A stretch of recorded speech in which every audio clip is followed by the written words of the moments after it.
Et salut tout le monde, ici Myrmecoant. On se retrouve aujourd'hui pour une petite fiche d'élevage. Alors je sais, ça va faire très longtemps que j'en avais pas ressorti. En même temps, je cherchais aussi sur quoi faire. Et puis je cherchais à avoir les informations les plus sûres possibles. Mais je voulais également varier, surtout varier les vidéos pour éviter que ça devienne pénible pour vous. Donc là, je me suis dit, allez, on va se relancer dedans, on va refaire une petite fiche d'élevage. Et cette fois, comme vous pouvez le constater à l'image, c'est sur les Phédol pallidula. Alors là, je vous montre en ce moment ma première fondation de Phédol pallidula. Alors celle qui était vraiment mal partie au début, où il restait plus que 2 ouvrières, et puis je pensais qu'elle allait être perdue. Mais en fin de compte, comme vous pouvez le constater, elle s'est bien rattrapée. Maintenant, j'ai à peu près une 50aine d'ouvrières. Donc elle était loin d'être perdue. Alors, pour commencer, cette fiche d'élevage.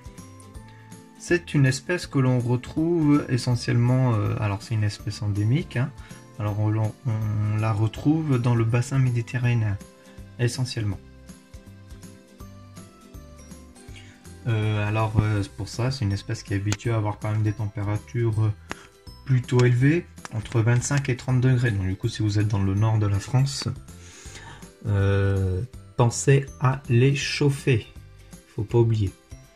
Parce que voilà, c'est une espèce qui demande quand même un peu de chaleur, un minimum de chaleur pour pouvoir bien se développer. Alors ce sera pas une espèce qui va demander énormément d'humidité également. C'est à peu près c'est dans le même ordre que les Messorbarbarus.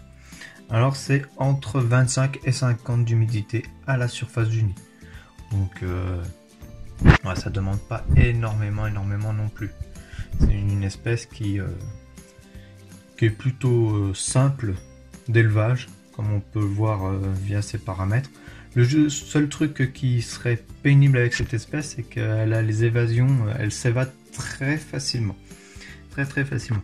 Pour vous dire, là j'ai mis de l'anti-évasion partout, et puis je retrouve des fourmis vraiment partout, comme vous pouvez le constater. C'est plus flagrant sur l'autre fondation, où elle se balade vraiment partout, comme vous pouvez le constater. Même sur l'anti-évasion, elle s'en fout.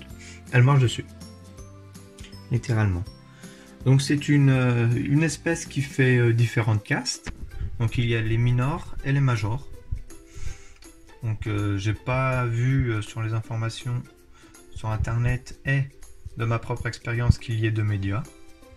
Si jamais il y en a qui ont des médias avec cette espèce là, n'hésitez pas à le faire savoir, c'est toujours bon à prendre.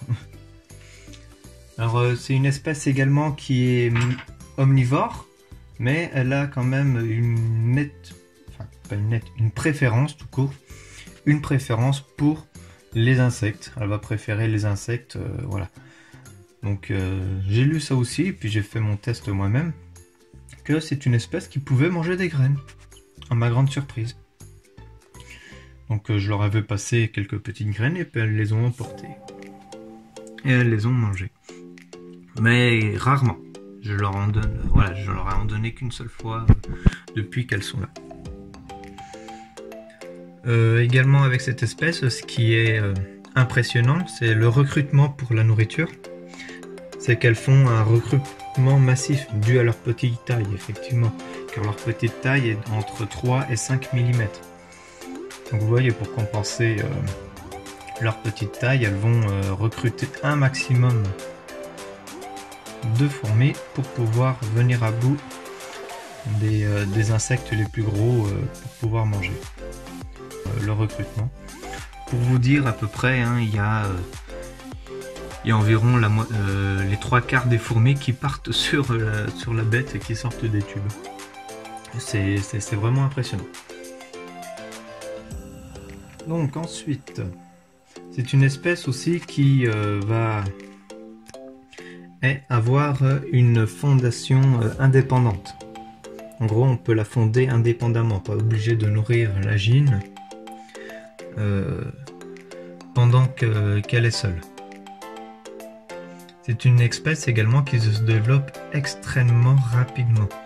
Donc comme vous pouvez le constater, là, J'étais parti d'une vingtaine d'ouvrières et puis maintenant j'en suis à près d'une centaine en l'espace d'un mois. Donc c'est une espèce où les gines pondent énormément. Donc il y en a qui peuvent avoir des colonies de polygines, donc avec plusieurs gines à l'intérieur d'une colonie. Mais dans la nature c'est plutôt rare, hein, c'est de l'ordre de 30% des colonies c'est rare d'avoir des polygines dans la nature. L'essaimage de cette espèce se situe plutôt entre début été, donc entre juin et juillet, à la rigueur août, mais ça arrive à la fin vers août. Une fois la colonie mature, ça peut atteindre à peu près plus de 100 000 individus. Alors là, j'ai pas eu vraiment de source vraiment très fiable sur cette information-là.